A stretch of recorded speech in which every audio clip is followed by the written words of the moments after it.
मंडळी, नेहमीप्रमाणे चिपळूणच्या पारसमणींनी अर्थात प्रभाकर मोरेंनी अत्यंत इमाने इतबारे मोठी माती खाल्ली आहे. बघूया त्यांनी घातलेल्या या घोळामुळे हास्य जत्रेच्या सुहासिनीचा अर्थात सुहास परांजपेचा काय गोंधळ उडालाय ते. टाळ्यांच्या गजरात दोघांचेही स्वागत करूया.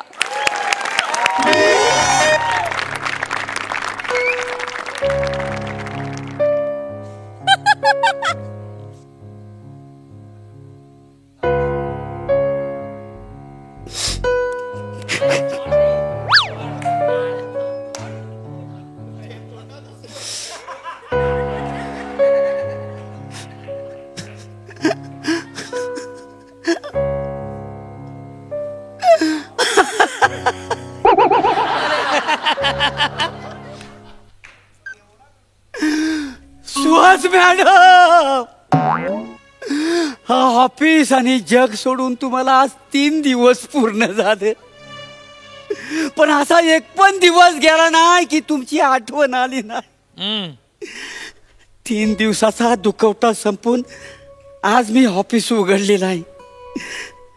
लक्ष ठेवा, लक्ष ठेवा सुहास मॅडम, लक्ष.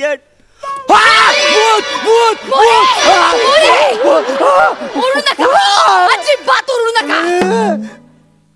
मोरे, मी भूत नाहीये, मी जिवंत आहे. तुम्ही मी आहे, मी जिवंत आहे, सुहास आहे मी. तुमच्या समोर ओरडू नका अजिबात. तुम्हाला माहिती मोरे, 3 दिवसापासून ह्याच ऑफिस मध्ये आहे मी. तुम्ही लॉक करून निघून गेलात मला. मी कसा लॉक करून जाईन तुम्हाला?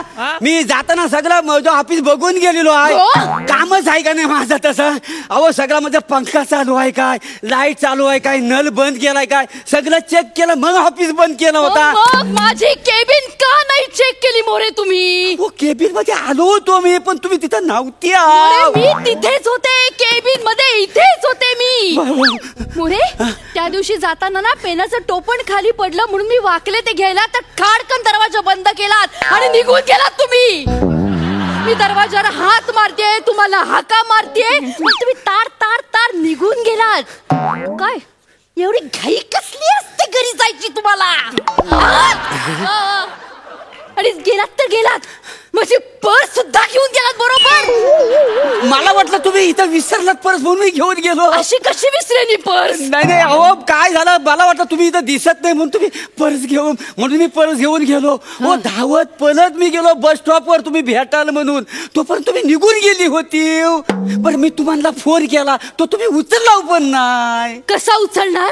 पर्स मध्येच होता फोन.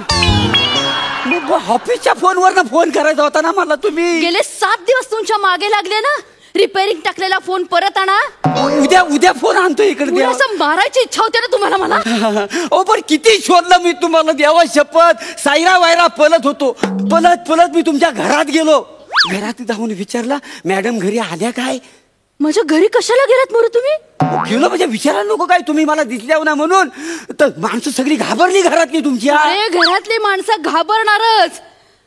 ऑफिसला निघालेली बाई संध्याकाळ जरी तरी परत येत नाही, तिच्या ऑफिस मधला पिऊन येऊन विचारतोय की मॅडम घरी आल्या का? घाबरणार नाहीत का ती माणसं घरातली? नाही, पण बरं झालं गेलो म्हणून. तुमच्या नवऱ्याला तरी कळला, लय घाबरला होता हो बिचारा. हो, माझ्या बरोबर शोधण्यासाठी तो बाहेर पडला, माहितीये तुम्हाला? तुम्ही त्याला पण घेऊन बाहेर पडलात? रात्री 3 वाजेपर्यंत आम्ही 2 जण शोधित होतो. कुठंच नाही. माझं गार्डन मध्ये शोधलेला, रेल्वे स्टेशन सोडलेलं नाही, समुद्र किनारा सोडलेला नाही, बार सोडलेला नाही. नाही, रात्रीचं बार उघडा असतात ना, म्हणून सगळी माहिती तुम्हाला दिली. कुठंच जरी गावली नाही तुम्ही. शेवटी मग आम्ही पोलीस स्टेशनला गेलेला आणि मिसिंगची कंप्लेंट नोंदवलेली. आणि पोलिसांनी मला मारला, माहिती आहे? हो, तुमचा मोबाईल माझ्याकडे होता. तो म्हणाला की मोबाईल असून मला अगोदर सांगितलंच का नाही? मग तो शेवटचा कॉल तुमचा साठे साहेबांना लागला होता. मग साठे साहेबांना आम्ही फोन लावले तर वासाड्याने उचललंच नाही. ते का फोन उचलतील? मग मला मात्र कळलं की बहुतेक तुम्ही साठे साहेबांवर पळून गेलेली आहात. मी का साठे साहेबांबरोबर पळून जाऊ? काय आहे, कोणाच्या नशिबात नसतं ह्या पारसमणीचं प्रेम. त्याला आपण तरी काय तसं नव्हं. बस! नाही. माझं आणि त्यांचं काही लफडं नाहीये मोरे, लक्षात घ्या जरा. हो ते आता कळलं हो. ही आता सिच्युएशनची स्टोरी तयार झाली तेव्हा आता कळला. तुमच्या एक लक्षात येते, एक चूक केली आणि केवढा मोठा घोळ घालून ठेवलाय तुम्ही. मॅडम अजून घोल संपलेला नाही आहे. म्हणजे अजून आहेच. हो अहो साठे साहेबांना जेव्हा पोलीस मारित होत ना तेव्हा साहेबांना एक फोन आला कसला? की रेल्वे रुलावर एक ना बॉडी सापडलेली आहे.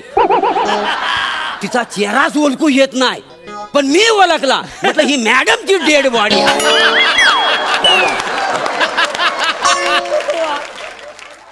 तुम्ही कसं ओळखलत की ती डेड बॉडी माझीच आहे? कारण त्या बॉडी नाही ना जीनची पॅन्ट आणि टी शर्ट घातला नव्हता. मी जीन्सची पॅन्ट आणि टी शर्ट घातलंय. मोरे ज्या कपड्यात मी पळालेले असेल त्याच कपड्यामध्ये सापडणार की नाही? तसं नव्हं. तुम्ही जेव्हा पळून गेले ना आणि तुम्हाला रंग्यात पकडलं असेल तेव्हा जे हाताला गावला असेल तर तुम्ही घालून फरार झाले असाल ना. पळाले असेल म्हणजे? आणि रंग्यात कुठे पकडतील मला? ते साठे साहेबांवर पकडलं ना. मोरे प्लीज साठे साठे साठे करू नका. आमचं काही लफडं नाहीये प्लीज. ते आता कळतंय पण सिच्युएशन मध्ये स्टोरी तीच तयार झालेली आहे ना. काय सिच्युएशन तुम्ही तयार केली ती? शेवटी मग काय झालं त्या साठेला टाकली लॉकअप मध्ये. मग तुमच्या बॉडीवर आम्ही अंत्यसंस्कार केलेले. मूर्ख आहात तुम्ही, मूर्ख आहात. मोरे एवढ्या सगळ्या गोष्टी होत होत्या, एवढ्या सगळ्या गोष्टी घडत होत्या. तुम्हाला एकदाही वाटलं नाही की ऑफिस मध्ये येऊन बघावं मॅडम आहेत का म्हणून? एकदाही वाटलं नाही का हो तुम्हाला? तुमचं तिकडे अंत्यसंस्कार झाले म्हणून मी आपलं मग तिकडनं निघालो आणि सहज आपल्या ऑफिसच्या तिकडनं निघालो होतो तर काचवर खिडकीच्या काचवर ना अशी आकृती फिरताना मला दिसली. असा जोरात जोरात हात सेम तुमच्यासारखं मारताना मला दिसलं. माझ्यासारखे नाही, मीच होते ती. मीच काचेवर हात मारत होते. तुम्ही दिसलात म्हणून की मला सोडवा. तुम्ही ते मला लॉक करून गेलात. आणि तुम्ही काय केलं? खालनं दगड मारलात वरती मला. दगड नाही तर लिंबू फेकून मारला होता. मंतरलेला होता लिंबू. का पण? खालनं जातानाच मला कळलं इथं आत्मा तुमचा भटकतोय म्हणून. आत्मा? हा 3 दिवस काय आता आत्मा हा बाहेर निघत नाही. ताबडतोब मी साहेबांना फोन केला.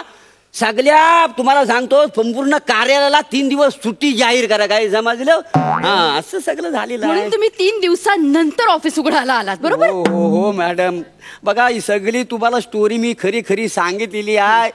तुमच्या पाया पडतो तुम्ही ही जागा सोडून तुम्ही आता निघून जा प्लीज. ही जागा सोडून निघून जा म्हणजे? मोरे मी जिवंत आहे. मी मेलेली नाहीये, भूत नाहीये. मी नाही आत्मा नाहीये. मी नाही मला माहितीये सगळं आत्मा असंच बोलतात. नाही मोरे आत्मा ना अमर असतो अमर. मला माहिती आहे मॅडम. बघा तुमच्या सगळ्या इच्छा काय त्या तुम्ही माझ्याकडे सांगा. मी तुमच्या घरात नेऊन सगळे पोहोचवतो. हे बघा तुमच्या अस्थी घेऊन आम्ही सगळं कर्मचारी त्र्यंबकेश्वरला जाऊ आणि विसर्जन करू. दरवर्षी मी इथं वर्षश्राद्ध घालीन तुमचा स्टाफ सगळं मिळून. बघा पण आमच्या सगळ्या स्टाफला सोडा. ही सगळी जागा सोडून तुम्ही जा.